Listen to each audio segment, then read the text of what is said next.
Hello, ladies and gentlemen. Welcome into Talkin' T-Woes.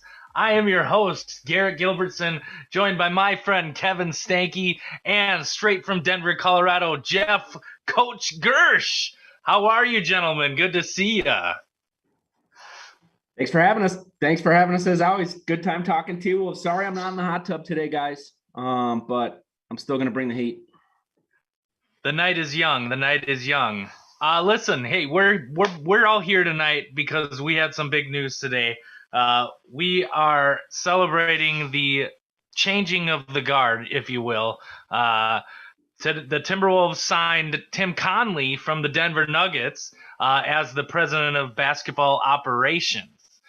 Just 2 days ago, I'd say he got a 5-year contract, $40 million, plus some kind of under the table ownership equity. I haven't really read too much about that or heard too much about that. Yeah, under the table. Who knows what Glenn Taylor's got has been doing under the table. We all know how the Joe Smith thing worked out. So, there's something going on there. But that's what we're here to talk about. I figure, Kevin, what does this mean for kind of the Timberwolves in general? Like, I was kind of surprised that they wanted to change the president of basketball operations. Yeah, I mean, taking the temperature of T-Wolves fan base, I think a lot of people love Gupta. Wanted to see him in that role. He's the inventor of the trade machine, NBA trade machine that is the commonly used tool for, I don't know, figuring out trades. So is that worth something? I mean, I don't know. I think Gupta is probably younger than all of us old asses here. And but to also see this from the new ownership team, I think is what is remarkable to see them identify somebody from a division rival, from a team when we saw that them poach Connolly, that some of their players say, "Oh man, that's not cool." I felt like maybe the Timberwolves were getting back for the George Patton deal with the Broncos and all that, where they're like, all right, take our guy. I see how it is. We're gonna go after your guy next, bro. But also it's the Cronky Factor. We got this guy Stan Cronky out here in Denver, and he owns a lot of stuff. Like really a lot, like the mecca of NFL, and he owns Manchester United or some other, he owns Arsenal, maybe one of these teams. But what's interesting about Cronky is he didn't become a billionaire on accident. He doesn't give away money, and he does not restructure deals till the deal's done. That's how they lost Masai Ujiri to Toronto years ago, and that's what elevated Tim Connelly into his position. And same story, different singer of the song, or I guess same singer but different subject. Tim Connelly this time asks for a little more money, knowing he's going to get an offer. And sure enough, he becomes part of like this 18. How many guys own the Timberwolves now? Is there like 13, couple 13, 14, as Common would say? Or how many And guys? I don't know. All I know is that Glenn Taylor is still the majority owner somehow and will be for another year or two. But, A-Rod sits front row with the guy who is a big wig for Walmart, right? So Yeah. I mean, who really knows what's going on? I mean, it comes down, Laurie's got the money, A-Rod's got the cachet. And so that's a good combination, if that, somebody like a president of basketball operations, something we were so excited about, 3-4 years ago when Tim Thibodeau took over that role. And we saw how fast we can wash our hands of some bullshit like that. And, Tim Connolly, respected around the league, I think, reports that I've been hearing are that, of course, he worked with Chris Finch in Denver. He worked with Flip Saunders in Washington. And, most importantly, the factor that Mr. Gersh said, Coach Gersh said, is that, the Denver Nuggets have a reputation for underpaying talent and not respecting the talent and seeing talent turn into championship talent. So, let's see that keep up. And with that, I mean, Jamal Murray got paid. Michael Porter Jr. got paid. Nikola Jokic, 2-time MVP, swimming in Serbian dollars right now back at his horse farm. Oh yeah. Players like Tim Connelly. I'm not sure, Cronky likes Connelly, paying Jamal Murray to miss the playoffs, paying Michael Porter Jr. Part of me was thinking, man, sell that Michael Porter Jr. stock when it's good and high. He did not do that. Connelly did not do that. Easy to say now. But I was always feeling like if you could get a Bradley Beal, or if you could get some kind of second good every night, 20-something point scorer. So, for everything good I can say about Connelly, there's questions I got that don't quite have the answer. I don't think I like as much. But I know the players loved him out here. They really did. And I almost feel like the reason he took another day or two was to try and maybe stay and see if he could get Cronky. Because Stan's got the money, but Josh, his son, makes the deals. Josh came with a strong deal, but not percent ownership in the company or anything like that. So one man's trash is another man's treasure, and good for the Timberwolves for making that move. Because, like when the Vikings made their move, they got a guy that no one ever really heard of. Like, I don't want to say no one heard of Kwesi Odofu-Mensah, but first time I ever heard of him was not that long ago. Whereas Tim Connelly's a name, that's done some things in this league. And then I guess the top tier would be like a name that's done things and won a ring in this league, a Pat Riley or something, or let's say, a Popovich came available or something like that. So to get that second tier upper echelon kind of guy that's been there, done that, and executed some really important contracts, because look at the talent you got on your roster. All sorts of talent, but that it needs to be handled properly with the dollar bills. I'm surprised when you talk about the things that Tim Connelly's done. We were talking before we went live about, like, did he draft Jokic, or he did draft Murray, but I think Jokic was ahead of his time. He was on the staff, but he was assistant to Masai. What's his name? Masai Ujiri. Yep, who ended up going on to Toronto and winning, a world championship. So that's a good. So he made the pick of the two-time MVP. He got him super late. So what has Tim Connelly done other than what I've read? Is he is totally a player's GM. He loves his players. I read a quote today that said something to the effect of he hates trades because he just doesn't like the way it makes him feel. He doesn't like to trade a player away that I think he creates a family culture and did that in Denver. Of the players and the front office. Like he doesn't want to be the bad guy, from what I gathered. And you kind of notice that in Denver. I mean, how many times has Denver made trades other than the one with the Timberwolves where we got Vando and Beasley for what, But I don't remember. We gave up Covington, and we gave up Covington, who was probably due for a contract soon. And exactly, what did we give up for that? What we got? Vanderbilt. He drafted Vanderbilt, right? He drafted Beasley, and but he did trade them. So what does that say about their future for the Timberwolves? Does he like them or does he not like them? Well, it was a situation of them having to do some contracts and make some money, and those pieces really just didn't fit in with contracts, right? Yeah. We also got Hernan Gomez in that trade, I believe, too, right? Yes, we did. Which we went on to do great things. That Aaron Gordon pickup was pretty useful, especially with Jamal going down and Michael Porter Jr. going down, and then the drafting of Bones Highland. Yes, Bones can play, man. He can fill it up. For a rookie to be able to get 20 points here and there. It sounds easy, I guess, but he makes it look easy. Was he a first round or second round pick? He was their first round pick. Yeah, he was a VCU kid. But then they brought in Aaron Gordon last year, kind of at the trade deadline. Came in huge this year.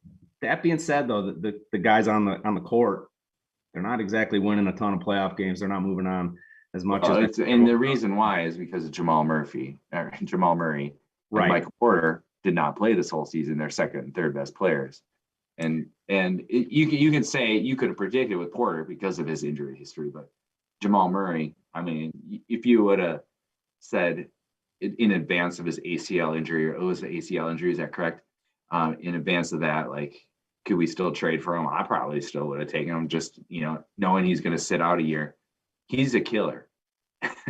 Yeah. He is the reason that the Nuggets did not advance in the playoffs, and that's all there is to that. Yeah, Jamal, boy, I mean, when he's playing, what was interesting about the whole Murray thing, though, at the end of the year, he was cleared by doctors. He was cleared by the team physicians, and he didn't play. He didn't play in the playoffs. Some people questioned that, and some people didn't. Some people were like, it's his life. It's his body. He can do what he wants. But he was cleared by everyone but himself. He didn't clear himself to play. Again, kind of a weird thing. I don't know what to think about. You can't blame your GM for that. But that is a dude that your GM gave a lot of money to. If you gave all that money to Karl Anthony Towns, and then he kind of showed up with a little I got the black lung, and he doesn't want to play, and it's the playoffs, and you're like, bro, he just gave you millions, and you're our big handsome. We need you out there. So, well, it hasn't happened yet. Is that a topic of conversation tonight, Dr. Yeah, I mean, it was interesting. He hit all NBA team tonight. Like, I barely even thought about the fact that he hit all NBA team tonight, which means that he's eligible for that Supermax extension now, where I think we thought that was an inevitability, but it's official now that, like, it is. Let's touch on that in a second. I think that's good. Well, let's wrap up the whole Denver Nuggets thing. And really what I want to know is how great the Denver Nuggets could have been this year had Jamal Murray been healthy, had Michael Porter Jr. been healthy, and had they been able to really climb through the playoffs. What we're seeing now is, I think they would have been a team to kind of be able to give Golden State a run for their money right now, right? And what we're watching recently is that there really isn't a team that can match up with Golden State. I think Denver would have been that team had Jamal Murray and Michael Porter Jr. been healthy. But my point is Tim Connelly, really the player that I would link him to kind of finding that diamond in the rough, if he's not the one who drafted Jokic, is Michael Porter Jr., right? And Jeff, you said it, is you had an opportunity to trade him after his rookie year when everybody thought the world of him, right? I mean, he was amazing his rookie year, and then he got hurt last year. I mean, is that enough to kind of crown Tim Connelly as the next great GM, as this great basketball operations mind, or should we wait to see more from him, like from the upcoming draft that he's going to do for the Timberwolves, before we think he is the greatest GM in the NBA, or ready to give him the GM of the Year award next year, right? I mean, I kind of feel like, yeah, it's good we plucked him from Denver, but I kind of want to see more. What you're going to do with that 19th pick, Yeah, it's a gift and a curse getting those Michael Porter Juniors. Guy should have maybe been in the top 3 in his draft, slipped to like 16. Almost have to take him like a Randy Moss type deal, right? Yeah. And then the gift is when he's playing out of his mind, rebounding like crazy, jumping out of the gym, and the curse is when it kind of reverts back to the reason why he had to be picked 16th. Anyway, and then it's like the stock market, these dudes, I appraise homes, right? So like homes are kind of there. There's not too much dynamic to it. There's location and view and stuff like that, but even then there's no injuries. My home's not going to get injured. It's not going to miss the season because of a torn ACL or something like that. So man, to be appraising these human beings and trying to take into account their skill, their quantities, their qualities, as well as the possibility of injury, I mean, boy, that's a tall task. And that's sometimes you get bit by that bug, just like the stock market or something. You think I'm going to pull my money out one day and then it goes up, and you put it back in, it goes down, or vice versa. So it's, golly, that's what they paid. That's why they paid him $40 million for 5 years and gave him ownership in the team. Think about that. Yeah. And I do like that he's willing to take the chance, right? I mean, I like that he's got the guts to make that Michael Porter pick when nobody else would up to that point. So yeah, I mean, I'm looking forward to it.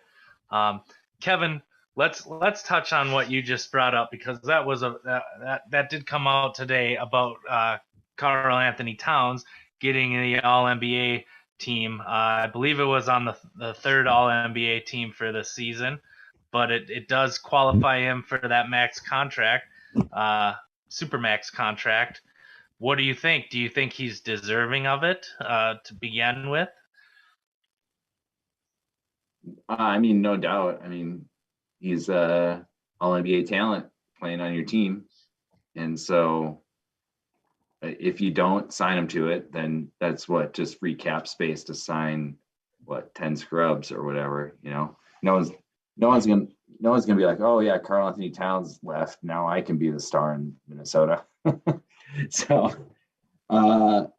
yeah, no question but to sign him to whatever contract he wants, and we'll see, whatever breaks he gives the squad in the contract shows how serious he is about surrounding himself with talent.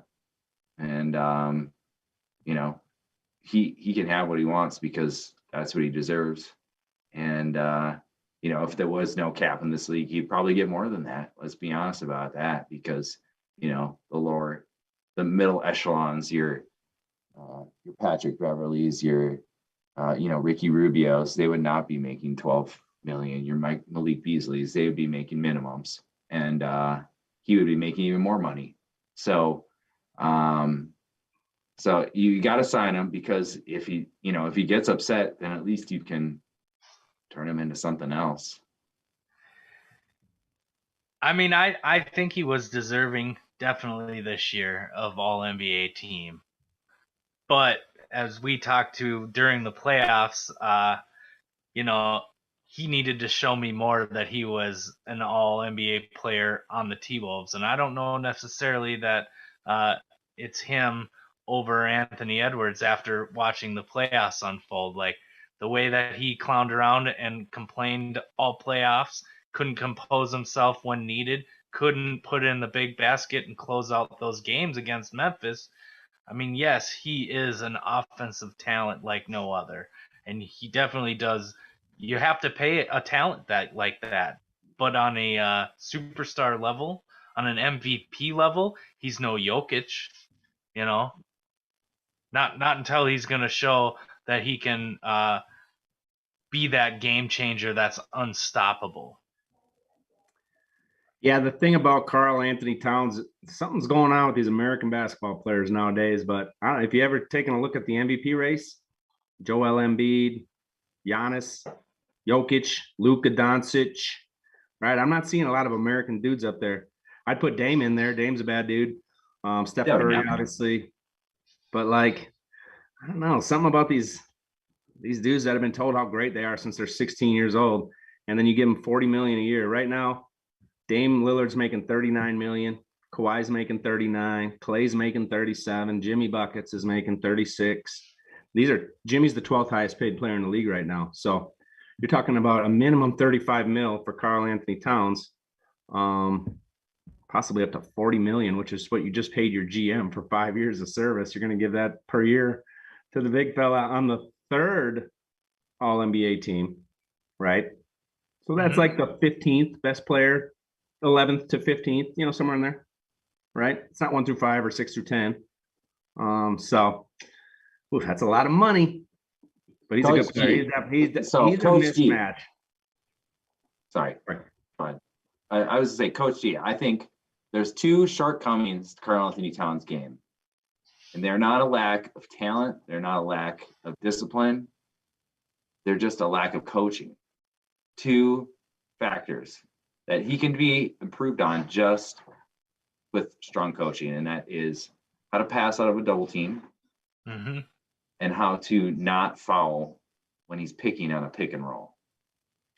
Right. And you can coach these two factors into his game. He might still get a few more fouls than most players will, but these two factors are his shortcomings, and they can easily be coached by buying the uniforms of your opposing team and practicing with your team wearing the pieces of uniforms. You can see where the cuts are coming.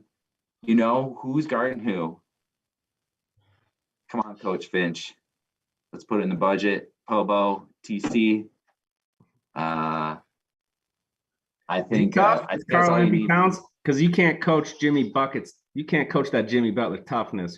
Where's Karl Anthony Yeah, Towns well, ranked also on the Jimmy Buckets got some bitchness too. He quits the team, so you can't coach that shit either. It's Karl Anthony. So is Karl Anthony Towns tough or no? What do we think? Well, he plays every game. That's good. He doesn't start his team on fire. I think he definitely came into the league this year. I'm sorry. Carl came into this year definitely conditioned enough and focused enough and driven enough to play every game this year. But I think that's a different question, that's a different answer to your question of is he a tough player? Because the way that he couldn't close out the games against Memphis in the playoffs shows me that he's still got a little bit of ways to grow, right? To become that tough player that Jimmy Butler wanted him to be, that Jimmy Butler is. You We'll get in see. foul trouble. That's a sign of showing that you are a tough player. You get it means you care a little too much. Like that's his problem. Like as much as you want to say that he is a problem with his discipline, you can say that. Like he's not disciplined enough to not foul when he cares too much. Of the not so many games I saw, his defensive footwork, I think could really use some work going from paint to 3-point line, kind of that closeout, and then being ready to go back to the paint. He's good at closing out, but maybe not recovering. He's a tough player, man. I mean, he's super talented, but all these guys are talented. So what's the difference? The difference is going to be, is he smart enough to pass out of the double team, right? And is he tough enough to be there at the end without complaining to the refs? Jokic had to grow through that too, man. Jokic never gets a call. It's always 8-on-5 when Jokic is playing, man. And he's got these bloody arms, and he's like, "Look at me, I'm bleeding everywhere." And you're like, "I don't know, bro. Shut up and play." And I think I was watching Curry play tonight. I mean, we're watching Curry play tonight. He just puts his hands behind his back and just throws his body on defense into every player. It's like, yeah, you're 6 foot tall, you can do what you want, but you're 7 foot tall. Of course you're gonna get fouled. Now, how about does Karl Anthony Towns, does he catch it out by the 3-point line a lot, or does he get that ball in low? Because that's another thing that's bothered me about Jokic in years past, was like these big dudes. I get it that you can shoot threes and all, but where your bread is butter, where your money is made. The problem with the Minnesota Timberwolves is they do not have any other. I mean, they got Vanderbilt, who's the best offensive rebounder in the league, but they got absolutely nobody else crashing the boards. And what's nice when you got Vanderbilt on the floor, and McDaniels is like his prototype, really. Like a lot of people think that power forward is the weak position on the Minnesota Timberwolves team, but I think the weak position is the backup center position because Towns gets into so much foul trouble, and that Naz Reid is just like a more foul prone version of Karl Anthony Towns. That once we lose those two big men, it's like, okay, so that's what we need to work on, depth in the center position. Well, what I saw in the playoffs was Carl catching it at the 3-point line and making some plays, but when we passed it to him down low, he was unable to pass out of that double team that happened every single time, right? And that's where his improvement needs to come from. He's going to get double team all the time. Sorry. All the time. And he's got to overcome that and figure out how to pass it around.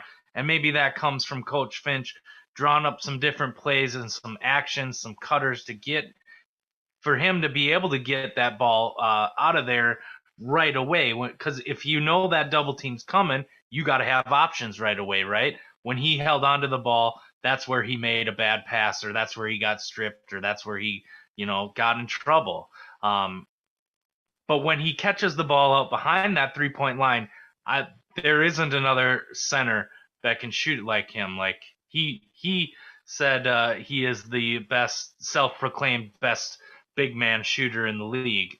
I'm not going to disagree with that, but at this point in his career and in the Timberwolves, a lot of people have said that. I think Shaquille O'Neal has said that. Has he? I haven't heard him. I'll ask him next time I see him. Yeah. So I think the biggest improvement we're going to see from Karl Anthony Towns is not actually going to come from him. It's going to come from his teammate turning 20 to 21.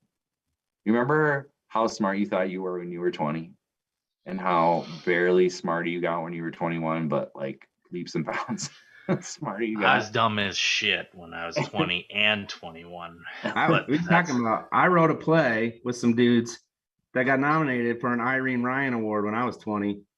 We wrote like a whole play, me and my buddy. Yeah, she was Granny in the Beverly Hillbillies. You tell me I didn't do nothing when I was 20? Come on, get out of here. You also got that clock behind you when you were 21, though. Was that a smart decision? Huh?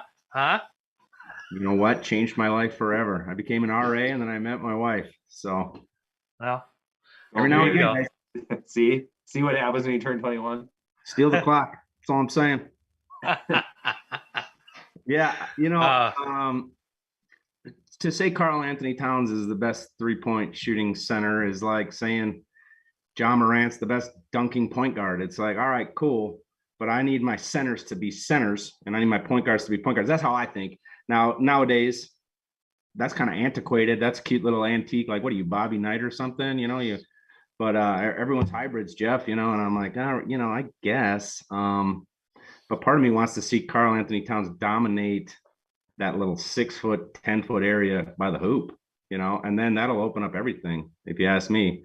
But the crazy thing is too, when you get those threes and they got to come out to guard you, and then you go right by him and he can get to the hoop in one dribble and 2 steps, so, boy, he's a matchup nightmare. And then it just comes down to toughness and finishing layups, finishing quarters, finishing halves. You can't be having 19-point quarters in the NBA playoffs and expect to win a series or a game. And the Nuggets fall for that all the time. They'll throw up a 35, they'll throw up a 35, and then they'll come on in the third quarter with like a 17er. And you're like, bro, peace. This one's over. So I don't know, man. I think Kevin's onto something. It's not as much Towns. There's only so much juice you can squeeze out of that orange at this point. He's pretty maxed out. But that Anthony Edwards, he's got game for days, right? But even here's the thing: when I look at his stat lines, what's his deal? Is he doesn't rebound? He doesn't go grab the ball when someone missed a shot. He's one of the best athletes on the court. He's a shooting guard. He plays tough on D too. He's back on D. I don't know. I mean, you got Vanderbilt on your team. You got like Daniels on your team. You got Kogi on your team. These are the offensive rebounders on your team. Like, he's the best jumper on the team. This is what Michael Porter used to do too. He'd be out there and he'd be hanging around the 3-point line. Hey, I'm open. Hey, and it's like, that's fine. But when the shot is missed, go get it. Now, granted, I know there's defensive. They got 3 guys got to get, or 2 guys got to get back, and 3 can crash. It always looks weird to see him put up like 30 something points and then get a 2 and a 2 in the other 2 stats. It's like, I don't know if you could get. Yeah, I mean, he gets some good steals, I would say, when I see him play. He doesn't crash the boards. Yeah, I mean, but it's he can score, but I want to see him be more like Jokic, be well-rounded, be the guy that's got 8 and 8, even if you don't got 30 that night. Go get those other 2 stats filled up. That's how you win big games. And it just always seemed weird to me. I'd go look at his stats. I'd be like, damn, he's got 30 already. And then I'd look and their other stats would be like, I need him bigger. He really did turn the corner this year, though, with his defensive play. I do think, I mean, he was a lockdown defender at points in the game when he needed to be. In Memphis, I mean, he did a good job on Morant and on the other guy's Bane. He did a good job shutting them down. He could rebound more, but he was more a lockdown defender out on that perimeter. And really, when I think about his defense, he was more known for his pokeaways and his steals, how fast his hands were. Like, he could get a hand on the ball at any point in the game. So game 1 I think the rebounds will come. Game 1 he had 2 rebounds. Game 2 he had 6. Game 3 he had 7. Game 4 he had 4 rebounds. Game 5 he had 1 rebound in 35 minutes. Game 6, he had 5 rebounds. I need that number to be bigger for a free kid like that. He needs to be getting around the rim. He needs to be making sure that that ball, when no one's got it, is Ant Edwards' ball. That's why I used to coach some kids. Like, yeah, well, I guess we got defensive principles and stuff we got to do, but how about we go get the ball and then we're not on defense? We're on offense when we get the ball. So I'm telling you, that rebound stat, that's one that always stands out to me. And then he actually does a nice job with his assists. He had 6, 5, and 4 in 3 of the games. But even then, I mean, if he can be getting 6 assists a game, that's 12 to 18 points he's contributing to that he doesn't have to fill up himself. Goes a long way. Yeah, Ant improved a lot this year from his rookie year, and I'm really looking forward to seeing what he does next year. The dude is just a spark plug of positivity and enjoyment of the game, and I love watching him play. He was fantastic to watch all year this year. So yeah, I agree, man. I could see some more rebounds coming, but heck, I'm happy to see him and paired with a Karl Anthony Towns, who's motivated more than ever after this loss in the first round again this year. So hey, it should be good. One last thing, guys, before we kind of wrap this up. I did think in enjoyment of the playoffs and how good Anthony Edwards is at dunking. Did you happen to catch the game the other night with Andrew Wiggins dunking over on the Dallas Mavericks? Oh yeah. hard to go on to any sort of social media website and not see that action. That reminded me of what Jamal Murray did a couple years ago too. I know Jamal got called for the offensive foul. There it is right there. Did they call the foul on it, or did they? They reviewed it over and over and over and over and over again to try and find where the foul happened, but I don't know that they I called it believe an they offensive overturned foul. it. It was a And even it was so genius by Coach Kerr to make that challenge, because like you had to make the home team Dallas Mavericks team watch this dunk, and your star player just like get dunked on so hard and fake it. That's classic. I mean, that's one of the good things I do like about the 3-point game. That's really, spread the defense out. There's no zones too, right? So, but I mean, seeing guys like John Morant and stuff take it to the paint, or Wiggins, what a freaky athlete. Even Karl Anthony Towns he does that heavy ball fake, right? And then he kind of rips that thing through, and just one dribble later, he's piping it. I mean, and people like to pretend like, well, this never happened in Minnesota, but he did do this his first season in Minnesota. And then, he somehow got afraid of dunking at some point, where whenever he got a chance to do something like that, it was like we saw the team on the bench be like, what are you doing laying it up?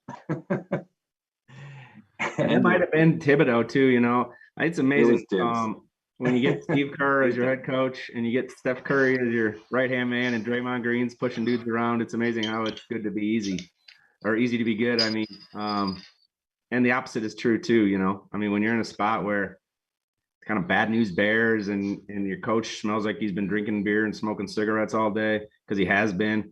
And, I mean, and then it's just a change of scene, just like Pat Beverly, not have to be the best player on your team, instead have to be the 4th best player on your team. Maybe even 5th. Pat Beverly, change of scene, right? He needed somewhere to go. He needed someone to love him. He played for plenty of good coaches. He played on plenty of good teams.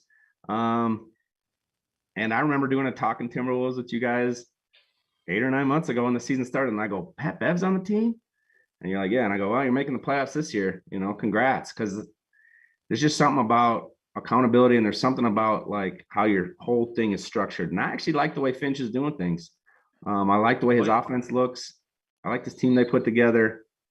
I like how he's, you know what? I also really like that Memphis Grizzlies coach. I don't know who that dude is, but I liked. He looks like every single dude I play pickup basketball with.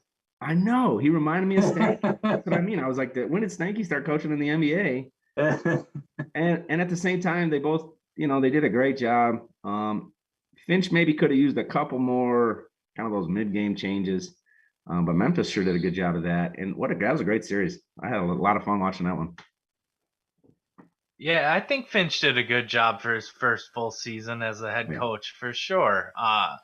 There were mistakes made, definitely, not just in the playoffs, but all season long.